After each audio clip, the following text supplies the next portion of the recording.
Okay, eto na naman po tayo.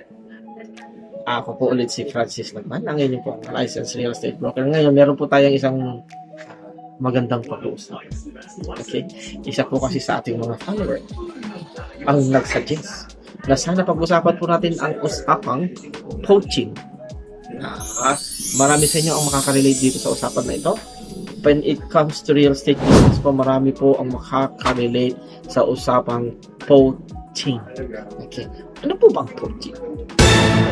Poaching in Tagalog is panunulot. Okay, so panunulot. Yes, so poaching is panunulot. Okay, poaching is panunulot. In the Philippines po, the law governing real estate practices is Republic Act 9646, also known as the Real Estate Service Act of the Philippines. Okay, this law regulates the practice of real estate service, including the relationship between real estate brokers, salesperson, and the other clients. So, regarding sa poaching of clients, panunulat ng kliyente, the law emphasizes the importance of ethical conduct and prohibits real estate professionals from engaging in unfair or deceptive practices. Ibig sabihin, pinahihintulutan po tayo, pinagbabawal po ang misconduct sa real estate. Okay? Yung unfair deceptive practices, ibig sabihin yan yung hindi makatarungan, yung binabago mo para lang masulot yung kliyente. That's specifically Section 33 of RA 9646 outlines the grounds for revocation of licenses, including gross misconduct. Violation of this act is implementing rules and regulations and code of ethics. Okay, this is all under code of ethics po. Sa aming mga real estate brokers kasi, meron po kasi kaming pinag-aralan regarding sa my code of ethics po kasi kaya poaching is one of the siguro hindi ko naman masabing highest rate kasi nangyayari kasi yan eh. It's sa reality. Okay?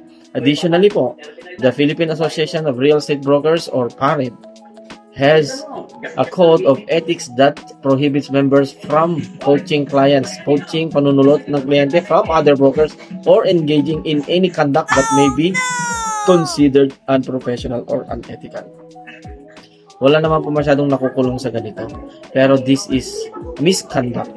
At saka pwede kang matanggalan ng lisensya if you are a licensed real estate broker or if you are a licensed or registered real estate salesperson. So, yun ang mga pwede kang matanggalan ng lisensya. If you are experiencing issue with mga kasama natin sa real estate na ganyan, if you are experiencing issues with other real estate brokers, pwede po ninyong you can file a complaint with the Professional Regulation Commission, PRC po. Okay? And or the HLURB, okay? Housing and Land Use Regulatory Board. Pwede rin po kayong mag-complain sa kanila yan. So, kung nangyari po sa inyo yan, pwede po kayong mag-complain dyan, mag-file ng complaint sa dalawang government offices na yan, HLURB or PRC. Ngayon, kung gusto nyo mag-complain, go ahead. Gusto nyo malaman yung mga steps kung paano mag-complain. So, pwede ko rin po sabihin sa inyo, yes, of course, I can tell you. Kailangan mo yung i-document everything. You document everything, okay? Keep records of all communication with the agent or broker, including emails, texts, and phone calls, okay? File a complaint with PRC. Submit a complaint to the Professional Regulation Commission, PRC, online or in person. Provide all relevant documents and evidence. So, kailangan nyo po yan. File a complaint with HLURB naman. The Housing and Land Use Regulatory Board also handles complaints against real estate agents and brokers. You seek mediation. Sa HLURB offers mediation services to resolve disputes between clients and real estate agents or brokers. Much better, you consult a lawyer. Yes, consult a lawyer. If you believe your rights have been violated, consult a lawyer. Specializing in real estate law. Ganun lang po yan. Ganun lang po yan. Kung gusto nyo, pwede po. Kasi itatagalog natin ang poaching, wala namang problema. Ang konteksto ng real estate po, the context of real estate, when it comes to poaching,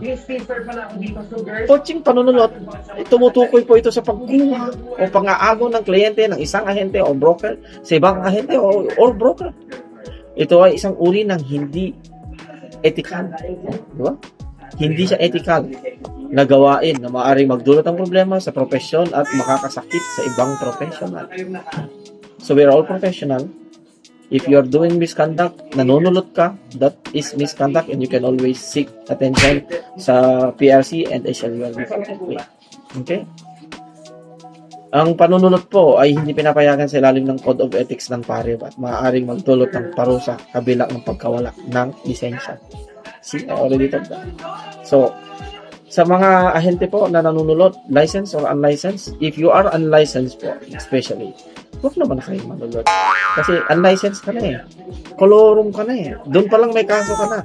So kung manunulot ka pa, tapos license yung sinusulot mo, mag-iingat ka kapatid. Kasi hindi naman maganda yung ginagawa. That is misconduct. Okay?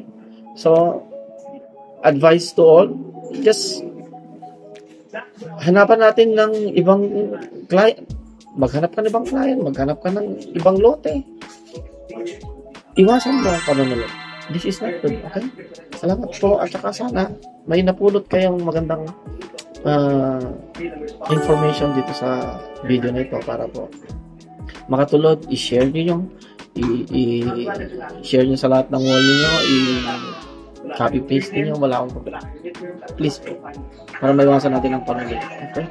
Salamat po. Ito po ang inyong licensed real estate broker, Francis. All for more.